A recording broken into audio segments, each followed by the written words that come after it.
Hürmetli vatandaş, bugünkü leksiyalarımıza başlayımız. Leksiyarısı da hazır oldu. Washington'da sözdeyimiz vatandaşım.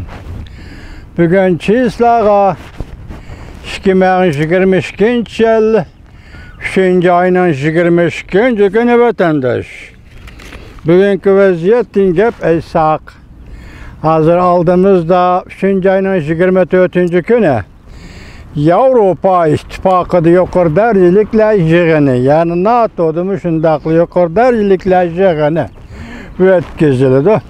Hem 4. ayının 1. günü de Cungo ve Avrupa yukarı derecelikler yığını ötküzüldüken müşgüller katarlaşıp hemisi Avrupa'ya merkezleşti. Endi bu NATO Avrupa'nın yukarı derecelikler yığınına Amerika Qo'shma Shtatlarining prezidenti Joe Biden qatnashadi degan xabarlar to'g'ri yetib keldi. Vaziyat yoki vaqt nuqtai nazaridan aytganda Yevropadagi bu yig'in jiddiy echilayotgandek turdi vatandoshim. Uni ustiga hozir mushu leksiyalarda fikrlarni o'tirg'i chiqqan Amerika Qo'shma Shtatlari bilan Yevropa İttifaqı qadamni moslashtirish. Mushu yangi gap qadamni moslashtirish o'tirg'i chiqdi. Biz mushularni davr qilgan holda bugun sizlarga leksiya so'zlaymiz vatandoshlarım. Mavzu mundaq. Amerika Qo'shma Shtatlari Rossiyaning kimyoviy qurollar ishlatish mumkinligiga qattiq ogohlantirishmadi. Mavzuli xabar 3. ayning 22. kuni Amerika ovozining Xitoy tili programmasi e'lon qilindi. Xabar mundaq boshlandi. Amerika Qo'shma Shtatlari prezidenti Joe Biden mundaq ko'rsatdi. Moskvada lazer Ukrainada kimyoviy qurollar ishlatishga tayyorlik qilyapti. Prezidentning so'zi juma bu vatandosh.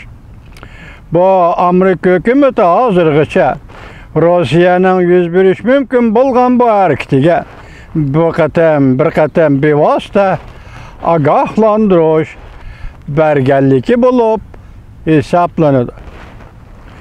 Haftaning 1. kuni Prezident Joe Biden savdo sanoat doiralari bilan uchrashgan chog'da mundaq ko'rsatdi. Rossiya prezidenti Amerikaning Yevropada kimyoviy qurollari bor deb ko'rsatgan. Ya'ni Ukrainada kimyoviy qurollar bor deb ko'rsatgan edi.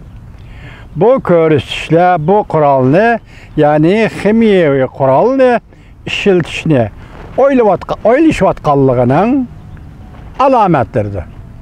Mesela Rossiya taraf shunda qurolni ishlatishni o'ylashmasa, bundaq gaplarni o'tirg'i chiqarmaydi deganlikdir. Birondan biron Amerika Qo'shma Shtatlarining Birlashgan Davlatlar Tashkilotida doimiy turishroq vakili Tomas Gerenfeld mundaq degan: biz Rossiyaning balki Ukraina xalqiga biologik, biokimiyalik qurollar ishlatilishi mumkinligining mavjudligiga ishonamiz.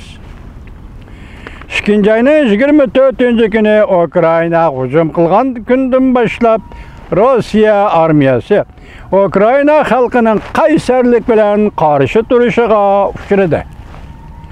O'ylaganidek tez orada Ukraina shaharlariga erisholmadi. Bargan sira yiroq turib, atadigan qurollarga tayinib bombardimon qildi. Shahar qurilish aslahalari va aholilar o'ltiraqlashgan rayonlarga bomba orqali zo'r talafot olib keldi. Ukraina rahbarlari Rossiyaga bosh egishni rad qilib, vatani uchun, hayotligi uchun qaysarona jang qildi.